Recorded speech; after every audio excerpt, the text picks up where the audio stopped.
আয়ুষ্মান ভীষণ সর্টেড আর সপ্তর্ষি অতটাও সর্টেড না, সপ্তর্ষি ভীষণ অগোছালো ছেলে। দেখো এগুলো তো মানে তোমাদের জন্যই, দর্শকদের জন্যই আমরা, আমাদের জন্যই দর্শক। তো এটা একটা মিউচুয়াল রিলেশন। তেমনও হয়েছে কাজের প্রেশার যেই সময়গুলো থাকে না, যেই বছরগুলো আমি দ্বিতীয়া থেকে ঠাকুর দেখা শুরু করেছি আপ টু একাদশী অবধি দেখেছি, প্রত্যেকটা দিন দেখেছি আমি, বারাসাত টু বারুইপুর কিচ্ছু বাদ দিইনি, এমনও হয়েছে। আরো নবমীর মাংস মানে মাটন নাকি দশমীর নাড়ু? দশমীর নাড়ু। ও, ভাত করা, ডাল করা, চিকেনটা তাও মোটামুটি একটা পারি, খুব একটা ভালো না, মানে আমি খুবই মানে চিকেন করে আমি ভীষণ নার্ভাস যে সেটা খাওয়ার মতো হয় কিনা, হবে কিনা। আমার পুজোতে 3 থেকে 4 দিন তো বস কলকাতাতে থাকতেই হবে, কারণ আমি প্রচুর প্যান্ডেল হপিং ভালোবাসি। ওয়াও, এখনো সেটা কি করা হয়? হ্যাঁ, আমি আমার দিনের শেষে বাড়ি ফেরাটা আমার কাছে ভীষণ ইম্পর্ট্যান্ট। তো ওটা মানে দিনের শেষে মা বাবাকে দেখা, তাদেরকে টাচ করা, মানে তাদের সাথে থাকা দিনের শেষে, তবে তাহলে আমার রাতে ঘুমটা ভালো হয়। তো এই থেকে এখনো পর্যন্ত একটা দ্বন্দ্বে রয়েছে আয়ুষ্মান। সেই দ্বন্দ্বটা কবে কাটবে এবং পুরোপুরি কবে তার মধ্যে সেই রিয়েলাইজেশন আসবে এবং কিভাবে আসবে, তো সেই সমস্ত কিছু আপনারা দেখতে পাবেন। এবং টলিস্কোপের দর্শকদেরকে এটাই বলবো যে আপনারা যেভাবে ভালোবাসা দিচ্ছেন কুসুমকে, সেটার জন্য আমরা গোটা টিম ভীষণভাবে আপ্লুত আপনাদের প্রতি। তো আপনারা এইভাবেই ভালোবাসা দিতে থাকুন, এভাবেই ভালোবাসতে থাকুন। নমস্কার, আমি প্রাতশ্রী আর টলিস্কোপে আপনাদের সবাইকে স্বাগত। আজকে প্রথমবার আপনাদেরকে কুসুমের সেটে নিয়ে আসলাম, কিন্তু আনফর্চুনেটলি একজন মানুষকে। কেমন আছো? খুব ভালো আছি। আর এই মুহূর্তে কুসুমকে যেভাবে ভালোবাসা দিচ্ছে দর্শক, তাতে ভালো না থেকে আর উপায় আছে? সংসারটা ফাইনালি তাই তুমি কবে করছো? সংসার কবে মানে করছো? সপ্তর্ষি কবে সংসার করছে? না না না না না না। মানে আয়ুষ্মান কবে সংসার একদম। করছে? আয়ুষ্মান কবে সংসার করছে সেটা সেটা দেখা যাক। সেটা অনেক, এটুকু বলতে পারি এই মুহূর্তে নয়, অনেক তার মাঝখানে অনেক টুইস্ট অ্যান্ড টার্নস রয়েছে, অনেক কিছু জানার রয়েছে গল্পে, আপনাদেরও আমাদেরও আপনাদেরকে জানানোর রয়েছে। তো সেইগুলো হতে হতে হতে হতে একটু একটু একটু একটু করে ধাপে ধাপে যা হবে ভালোই হবে। আপনারা যেটা চাইছেন বা যেরকমটা চাইছেন সেরকমই হবে, কিন্তু ওই যে সগুড়ে মেওয়া ফলে। একদমই তাই। আর সপ্তর্ষি যদি বলে যে সপ্তর্ষির বিয়ে কবে হচ্ছে, আমরা কবে যাচ্ছি? আমার এখনো দেরি আছে, মোটামুটি আছে, ভালোই দেরি আছে। জেনে যাবে, সবাই জেনে যাবে। জানবো তো। ব্যাস, যখন জানবো, যখন কারণ সপ্তর্ষিতে হচ্ছে সব থেকে কুলেস্ট পার্সন, মানুষটা কিন্তু প্যাক আপ হয়ে গেছে। দেখো এগুলো তো মানে তোমাদের জন্যই, দর্শকদের জন্যই আমরা, আমাদের জন্যই দর্শক। তো এটা একটা মিউচুয়াল রিলেশন। তো সেটাই, মানে এখানে অনুরোধের কিছু না, এটা মানে এটা একটা মিউচুয়াল রেসপন্সিবিলিটিও। তো আমার বেশ ভালো লাগে, মানে আমি যেই কাজের সাথে যুক্ত সেই কাজটা করতে এবং সেই কাজ নিয়ে কিছু বলতে আমার বেশ ভালো লাগে। আর এই মুহূর্তে দর্শকরা কি দেখতে পাচ্ছে সেটা একটুখানি শুনি। রিয়েল বিয়ে হচ্ছে না, শ্যুটের ভিডিও শ্যুট হচ্ছে। রিয়েল বিয়ে তো বললামই যে রিয়েল বিয়ে হবে, কিন্তু তার জন্য আপনাদেরকে দেখে যেতে হবে। মানে হিরো যখন বলে দিয়েছে যে না রিয়েল বিয়ে হবে, তার মানে হবে। না সেটা এক্সাইটেড বিয়ের জন্য। সেটা হবে, কিন্তু কবে হবে, কখন হবে, কিভাবে হবে, সেটা তো বলবো না। মানে বিয়ের জন্য কি আয়ুষ্মান কি বিয়ের জন্য এক্সাইটেড? আয়ুষ্মান এখন মানে আয়ুষ্মানের কাছে এখনো ওই যে কুসুমকে অ্যাজ আ ওয়াইফ, মানে ওয়াইফ তো পরের কথা, ওর ভেতর যে কুসুমকে নিয়ে, কুসুমের প্রতি একটা অসম্ভব রেসপেক্ট রয়েছে, মানে এমনিতেই কাউকেও অসম্মান করে না আয়ুষ্মান, কিন্তু কুসুমের প্রতি একটা অন্যরকমের ভালো লাগা তৈরি হয়েছে, যেটা এখনো পর্যন্ত রিয়েলাইজ করে উঠতে পারেনি। সেই রিয়েলাইজেশনটা কিভাবে আসে, সাবকনশিয়াসলি ওর ভেতর একটা খুব স্ট্রং ফিলিংস গ্রো করেছে আয়ুষ্মানের, যেটা সাবকনশিয়াসলি ওর এক্সপ্রেশনে চলে আসে, যেটা হয়তো সে কনসিয়াসলি রিয়েলাইজ এখনো করতে পারেনি। তো ও তাই জন্য অনেক ক্ষেত্রেও ঘেটে যায়, কনফিউজড হয়ে যায়, কিছু ওয়ে আউট বার করতে পারে না। তো সেই দিক থেকে এখনো পর্যন্ত একটা দ্বন্দ্বে রয়েছে আয়ুষ্মান। সেই দ্বন্দ্বটা কবে কাটবে এবং পুরোপুরি কবে তার মধ্যে সেই রিয়েলাইজেশন আসবে এবং কিভাবে আসবে, তো সেই সমস্ত কিছু আপনারা দেখতে পাবেন। এবং তারপরে আরও কি মিষ্টি মিষ্টি সুন্দর সুন্দর সিনস আসবে, সেগুলো তো আপনারা দেখবেনই। একদম সিনের মধ্যে সবসময় ঢুকে বসে থাকে। আয়ুষ্মান আর সপ্তর্ষির মধ্যে কতটা মিল আছে? আহ, আয়ুষ্মান ভীষণ সর্টেড আর সপ্তর্ষি অতটাও সর্টেড না, সপ্তর্ষি ভীষণ অগোছালো ছেলে। রেসপন্সিবিলিটির দিক থেকে হ্যাঁ, মানে যেহেতু আমিও বাড়ির বড় ছেলে, আমার বোন আছে, তো আয়ুষ্মানেরও ভাই আছে, তো রেসপন্সিবিলিটির দিক থেকে অনেক ক্ষেত্রেই মানে ভাবনা চিন্তা, কর্তব্য দায়িত্ববোধের ক্ষেত্রে অনেক ক্ষেত্রে মিল থাকে। কিন্তু সপ্তর্ষি ভীষণ অগোছালো এবং ভীষণ ডেসপারেট একটা ছেলে। আয়ুষ্মান ডেসপারেট হ্যাঁ, সাম কাইন্ড অফ সিচুয়েশনে সে ভীষণ ডেসপারেট। সে ওর ডেসপারেটনেসও দেখেছে মানুষ। আয়ুষ্মান যখন কুসুমকে বাঁচাতে গেছে কতটা ডেসপারেট হয়েছে ও, এবং কিছু কিছু ক্ষেত্র বিশেষেও ভীষণ ডেসপারেট, কিন্তু সপ্তর্ষি আউট অ্যান্ড আউট ডেসপারেট, মানে আর ভীষণ অগোছালো। সেক্ষেত্রে আয়ুষ্মান ভীষণ গোছানো, এদিক থেকে আয়ুষ্মান আর সপ্তর্ষি পুরো 180 ডিগ্রি। আর কিছু কিছু ওই ছোটোখাটো সিমিলারিটিস ডিসিমিলারিটিস তো থাকেই প্রত্যেকটা চরিত্রের সাথেই। তবে আমার সবসময় ব্যাপারটা থাকে যে মানে কখনোই নিজের সাথে চরিত্রটাকে না গোলানো, চরিত্রের নিজস্ব একটা ফিগার তৈরি করা। এবার সেটা করতে গিয়ে প্রত্যেকটা মানে আমাদের মানুষের মধ্যে সব ধরনেরই তো ইমোশন থাকে, তাই জন্যই তো আমরা অভিনেতা। মানে আমরা কেন বিভিন্ন ধরনের ইমোশন প্লে করে একটা ক্যারেক্টারকে দাঁড় করাতে পারি, কারণ আমাদের প্রত্যেকের মধ্যে সব ধরনের ইমোশন রয়েছে। মানে একটা ভদ্র শান্তশিষ্ট মানুষের দেওয়ালে পিঠ থেকে গেলে সে যে কতটা ডেঞ্জারাস হয়ে যেতে পারে সে নিজেও জানে না। তো এই আমাদের প্রত্যেকের মধ্যে সব ধরনের ইমোশন রয়েছে, কিন্তু আমাদের অভিনেতাদের কাজ হয় চরিত্র অনুযায়ী সেই ইমোশনগুলোকে সঠিক ইমোশনগুলোকে খুঁজে বার করা আর সেটাকে এক্সিকিউট করা, এটাই হচ্ছে অভিনেতাদের কাজ। একদম। মনের মানুষকে কি খুঁজে পাওয়া গেছে?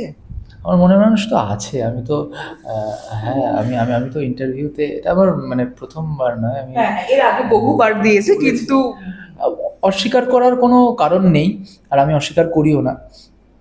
আমার মনের মানুষ আছে এবং প্রায় 5 বছর হতে চললো যে রিলেশনশিপে রয়েছি, তো হ্যাঁ। সামনে পুজো তো পুজোর কি প্ল্যান আছে?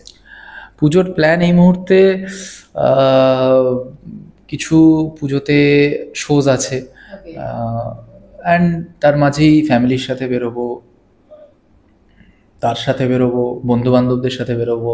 এত কিছু ম্যানেজ করো কি করে? মানে এটা একটা খুব মানে দেখো, কারণ মেয়েরা ম্যানেজ করতে পারে এটা আমরা সবাই জানি, কিন্তু ছেলেদের এই ম্যানেজমেন্টের ব্যাপারটা সেটা কিভাবে ম্যানেজ করতে পারে? আমি খুব একটা যে ভেবে ক্যালকুলেটিভলি যে মানে এতটা সময় দিতেই হবে, অতটা সময় এই ওই হেনা তেনা, কারণ আমার ব্যক্তিগত জীবনে যারা রয়েছে, আমার ফ্যামিলি মেম্বার্স, আমার মানে ভালোবাসার মানুষ, প্রত্যেকেই আমার প্রফেশন, আমার দায়িত্ব, কর্তব্যবোধ, সেটার প্রতি ইনভলভমেন্ট, আমি কতটা সেটাই লেবার দিই, এফোর্ট দিই, সময় দিই, ইনভেস্টমেন্ট, সবটাই তারা দেখে এবং সেই অনুযায়ী তারা আমাকে বোঝে। তো তাদেরকে আলাদা করে বোঝানোর দরকার পড়ে না। এবং মানে মা বাবা তো একদম শুরু থেকে দেখে এসেছে, আমার যে ভালোবাসার মানুষ সেও দীর্ঘ 5 বছর ধরে দেখছে, আমি যখন থিয়েটার করতাম তখনও দেখেছে।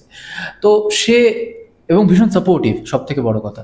তো তাদের আলাদা করে বোঝানোর দরকার পড়ে না। আর আমি খুব বেশি ক্যালকুলেটিভ নই, কিন্তু আমি যতটুকু সময় পাই, যখনই সময় পাই, তখনই আমি চেষ্টা করি আমার পার্সোনাল লাইফে যতটা ম্যাক্সিমাম সময় দেওয়া যায় দিই। মানে আমার ফ্রেন্ড সার্কেল এমনিতেই লিমিটেড। আমি যদি 7 দিন 8 দিন টানা শ্যুট করে একটা দিন ছুটি পাই, তাহলে আমি একটা দিন চেষ্টা করি পুরোটাই বাড়িতে থাকার, বাড়ির মেম্বারদের সাথে কাটানোর। তো এইভাবে আমি খুব মানে এই জায়গাগুলোতে আমি খুব নিজেকে প্রায়োরিটি দিতে ভালোবাসি, কারণ আমার দিনের শেষে বাড়ি ফেরাটা আমার কাছে ভীষণ ইম্পর্ট্যান্ট। তো ওটা মানে দিনের শেষে মা বাবাকে দেখা, তাদেরকে টাচ করা, মানে তাদের সাথে থাকা দিনের শেষে, তবে তাহলে আমার রাতে ঘুমটা ভালো হয়। তো এই জিনিসটা আমার কাছে ভীষণ ইম্পর্ট্যান্ট। তো অলওয়েজ আমার ফার্স্ট প্রায়োরিটি আমার family and then my work, আর এই দুটোই আমার জীবন। তো আমি এই দুটোকেই নিয়ে ঠিক ম্যানেজ হয়ে যায়। আর পুজোতে কোথাও ঘুরতে যাচ্ছ না তাহলে? পুজোতে ঘুরতে যাওয়ার প্ল্যান ছিল, কিন্তু মানে কোনো কারণবশত সেটা ক্লিক করেনি। তবে ইচ্ছে আছে ছোট কোনো ট্রিপ করার, তো ইচ্ছে আছে দারিংবাড়ি যাওয়ার। তো দেখা, হ্যাঁ, মানে অনেকবার দারিংবাড়ির প্ল্যান করেছি কিন্তু কোনোভাবে ক্লিক করেনি। তো এবারে দেখছি, প্ল্যান এবারেও করেছি, দেখা যাক যেতে পারি কিনা। ছোটোর মধ্যে 3-4 দিনের মধ্যে ঘুরে আসবো। তবে আমি পুজো দশমী অবধি কোথাও বেরোই না। যদি দশমীর পর ছুটি ছাটা পাই, তাহলে 3-4 দিনের জন্য দারিংবাড়ি ঘুরে আসবো, কারণ আমার পুজোতে 3 থেকে 4 দিন তো বস কলকাতাতে থাকতেই হবে, কারণ আমি প্রচুর প্যান্ডেল হপিং ভালোবাসি। এখনো সেটা কি করা হয়? হ্যাঁ, আমি মাস্ক পরে যেভাবেই হোক আমি নিজেকে গার্ড করে হলো আমি পুজোতে তো বেরোবই, এবং পুরো নর্থ টু সাউথ মানে ঠাকুর দেখবে। এবং আমি ভীষণ ভালোবাসি ঠাকুর দেখতে। মানে আমার সব থেকে ভালো লাগে হচ্ছে ঠাকুর দেখার থেকেও ওই ভিড়টা আমি ভীষণ এনজয় করি। মানে সব মানুষের যে ইমোশন, এই যে ভালো লাগা, উন্মাদনা, এটাকে আমি খুব এনজয় করি। এটা আমার দেখতে খুব ভালো লাগে। মানে আমি যখন রাস্তা দিয়ে হেঁটে যাচ্ছি, এত মানুষ এরা এরা এরা উন্মাদনা নিয়ে যে যাচ্ছে, মানে প্রত্যেকটা মানুষের জীবনে ক্রাইসিস রয়েছে, খারাপ ভালো মিলিয়ে মিশিয়ে রয়েছে, কিন্তু ওই সময়টা সবাই একসাথে মিলে যে আনন্দটা করে, সেই জায়গাটা আমার দেখতে খুব ভালো লাগে। আর তার জন্য আমি বেরিয়ে পড়ি। এমনও হয় প্রত্যেক বছরই একটা না দুটো দিন আমি একাও ঠাকুর দেখি, কারণ আমি এমনিতেই সোলো ট্রিপ করি, আমার নিজের সাথে নিজেকে কোম্পানি দিতে আমার খুব ভালো লাগে। আমি নিজে বেরিয়ে পড়ি, নিজে একটা পার্টিকুলার জোন সিলেক্ট করে ওই জায়গাগুলো আমি নিজে নিজে, আর প্রচুর আমি হাঁটতে পারি এবং হেঁটে ঠাকুর দেখতে আমি ভালোবাসি। তো এটা আমার একটা মানে পাগলামই বলতে পারো।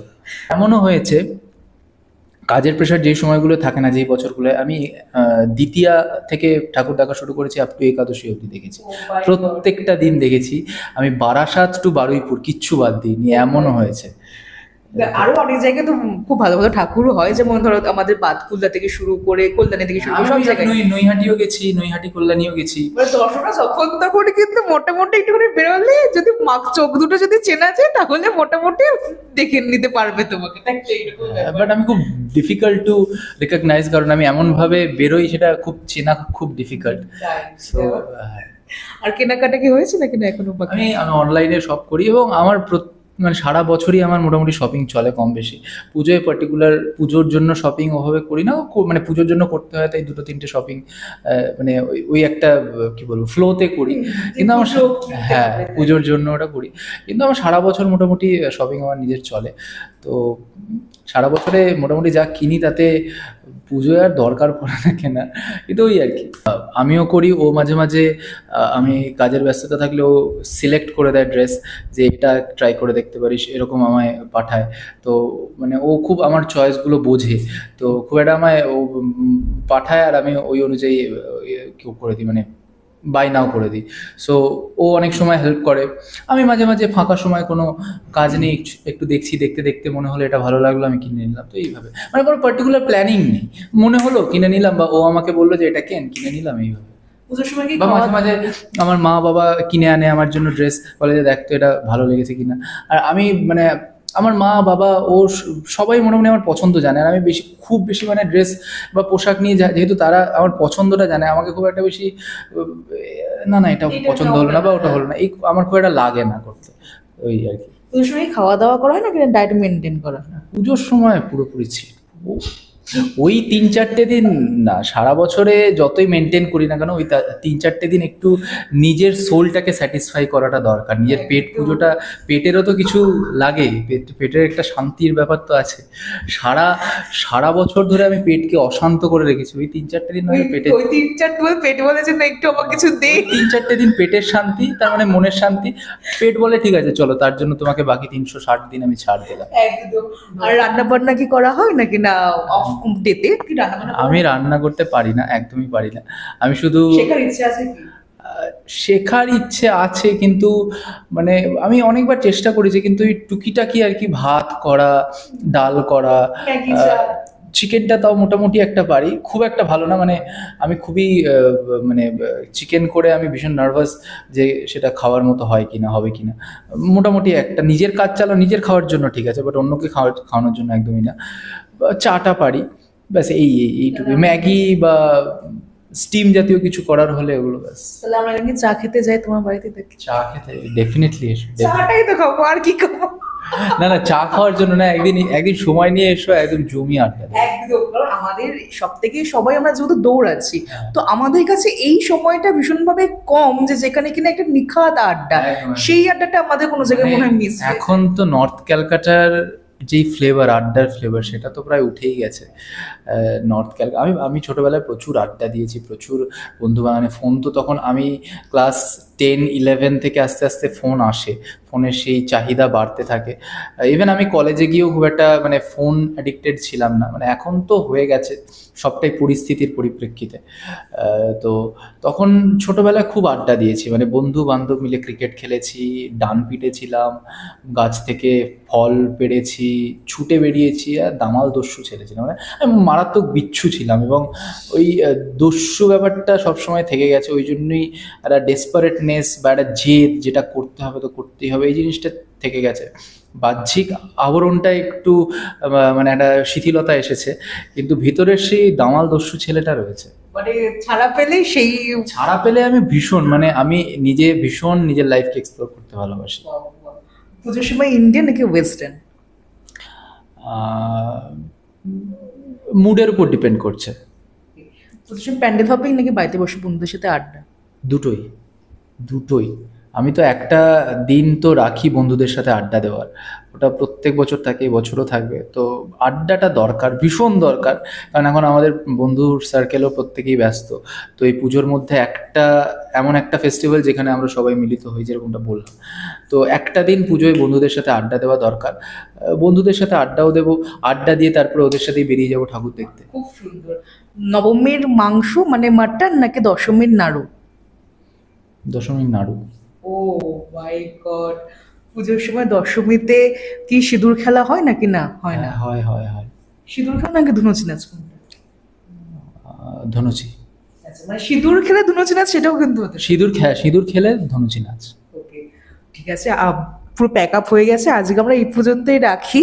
থ্যাংক ইউ সো মাচ আমাদেরকে এতটা সময় দেওয়ার জন্য। তো টলিস্কোপের দর্শকদেরকে টলিস্কোপের দর্শকদেরকে এটাই বলবো যে আপনারা যেভাবে ভালোবাসা দিচ্ছেন কুসুমকে, সেটার জন্য আমরা গোটা টিম ভীষণভাবে আপ্লুত আপনাদের প্রতি। তো আপনারা এইভাবেই ভালোবাসা দিতে থাকুন, এভাবেই ভালোবাসতে থাকুন, আর প্রত্যেক দিন বিকেল 5:30টায় দেখতে থাকুন কুসুম, শুধুমাত্র জি বাংলায়। প্রত্যেকে ভালো থাকবেন, সুস্থ থাকবেন, আর সকলকে শুভ শারদিয়া।